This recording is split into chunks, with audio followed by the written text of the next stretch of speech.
Mahigsoon usa sa atong mga tawhanong kinaiya, bisan dili tanan pero kasagaran ang pagkapulanon. Dali ra kay tang pulan.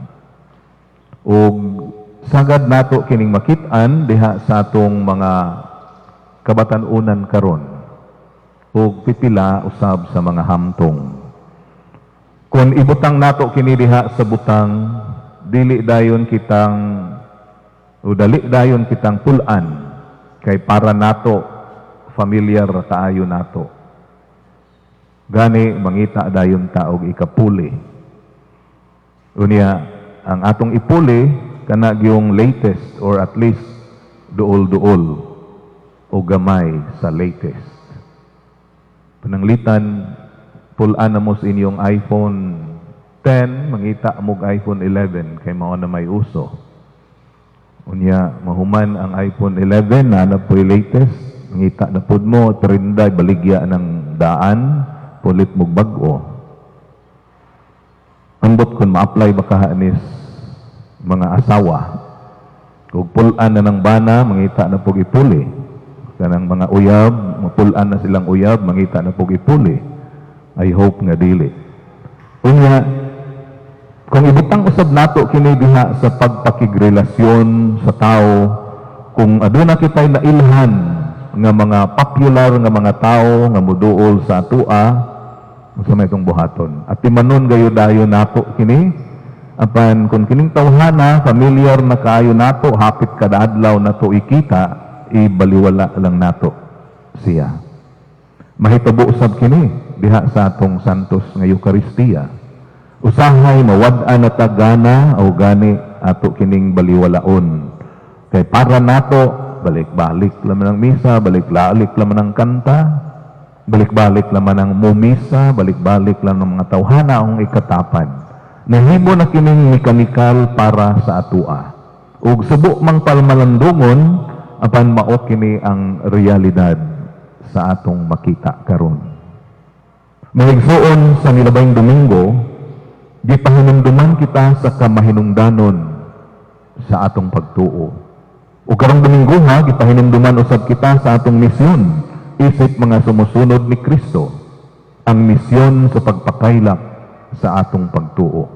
Ug gani espesyal dinhi sa atong nasod ang ika-500 ka tuig sa atong pagka-Kristiyanos kita gihagit, kita gigasahan. We are gifted to give, paghatag sa atong kaugalingon, pagsangyaw o pagpalambo sa atong pagtuo.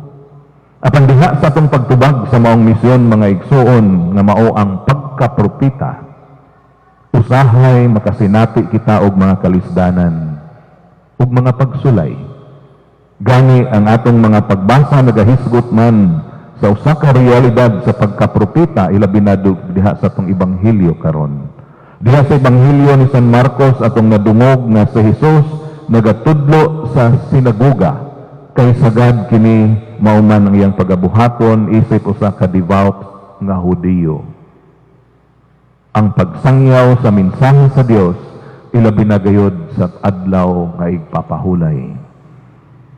Ug daghan sa mga tao ang nahibulong og natingala sa kaalam nga iyang gipakita kanila. Nahibulong og natingala sila kay nakaila sila kang Jesus.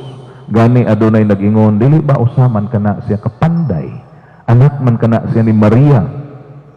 Kini nagpasabot nga sila nagatan-aw sa gawas sa pagkatao ni Kristo ug wala sila maminaw sa lahom nga kahulugan sa iyang mga gisangyaw ug mga pulong. Ug mao kini usab ang masinati sa mga propeta nga kanunay gayud pangandaman. Kinsa man diay kining mga propeta? Sila kadtong mga tao kinsa napili nga ipadala aron pagsangyaw sa maayong balita ngadto sa katawhan. Ang pagtawag sa mga tao nga dawaton ang pulong sa Dios o pag-aghat kanila sa pagbag-o sa ilang kinabuhi subay sa kamatuuran o diha sa kamatuuran o gugma. Ang example niini mao si propeta Jeremias, si propeta Ezekiel, kinsa gitawag aron magsangyaw sa maayong balita ngadto sa katawhan ug daghan pang mga propeta diha sa Daang Testamento. Mahigsuon kita usab. gitawag ug nakaambit sa tawag sa pagkapropeta pinaagi sa atong bunyag. Diha sa atong Kristohanong bunyag nakaambit kita sa tulo ka misyon ni Kristo, ang pagkahari, pagkapari ug pagkapropeta. Musugot man kita sa dili, diha sa bunyag kita gitawag sa pag-alagad sa uban, pagampo ug pagtabang sa uban nga mahiduol sila sa Dios, ug pagsangyaw sa maayong balita ilabi na sa mga tao nga wala pa makaila sa Dios. Mahigsuon nining ikanapulog upat nga Domingo sa ordinaryong panahon, kita gipahinumduman nga diha sa atong tawag sa pagkapropeta dili kini sayon. Dili lang kini alang sa mga pari, kundi kitang tanan sa ako nang gingon, isip mga binunyagan, tawag nato ang pagkapropeta. Diha sa atong pagkapropeta adunay kalisod, adunay pagtangay, pagbiay-biay ug pagpanglutos. Kalisod sa pagsangyaw sa mga tao nga dili halos maminaw kanimo. Pagtangay kanimo nganong nahimo kang magsasangyaw. Gani ingnon pa kita suban kahilas nining tawhana. Pagbiay-biay sa kaugalingon sa pag-ingon, maayo pa mangkuana niya. Ug uban pang mga paglutos ug mga pagbiay-biay. Apan mga igsuon, kining tanan sayod ta nga ang Dios dili mo biya kanato. Anaa siya sa atong kiliran at ang pagtabang kanato. Ug mao kini ang giingon ni San Pablo diha sa atong ikaduhang pagbasa, bisan nakasinati si San Pablo ug gitawag nga thorn in the flesh, ug naghangyo sa Dios nga wag tangon kini apan ang Dios miingon, igo kanimo ang akong grasya kay mosamot kalig-on ang akong gahom kun luya ka. Ang akong grasya igo alang kanimo kay ang gahom gibuhat nga hingpit diha sa kahuyang. Kini unta ang usa sa mahimutang inspirasyon mga igsuon sa pagpadayon sa atong pagsangyaw isip mga propeta. Bisan aduna kini mga kalisod, pagtamay, pagbiay-biay o mga pagpanglutos, kita sa kanunay magpadayon unta diha sa atong misyon. Kay ginaingon man, you cannot please everyone. Di man gyud ta makapahimuot sa tanan. Naamang gyud mo supak bisag unsa ka kamaayo.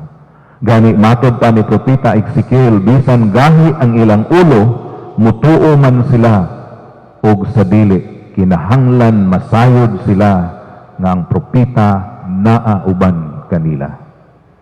Sa katapusan, bisan sa kahintang sa atong katilingban, sa atong community, sa atong society, ug sa atong tagsa-tagsa ka pamilya, dili unta kita mabugnaw diha sa pagpadayon sa atong misyon nga atong naambitan diha sa bunyag. Magmadasigon unta kita nga mutuman niini bisan pa sa mga pagsulay nga atong naangkon og nasinapi ug batunan unta nato kanunay nga ang Dios ania nagauban kanato. Hinaot pa unta. Palihog manindog ang tanan. Nagatuo kami sa usa ka Dios, ang amahan nga makagagahom sa tanan. Magbubuhat sa langit ug sa yuta, ug sa tanang makita ug dili makita. Nagatuo kami sa usa ka Ginoo, si Jesucristo ang butong anak sa Dios, yanak samahan sa wala pa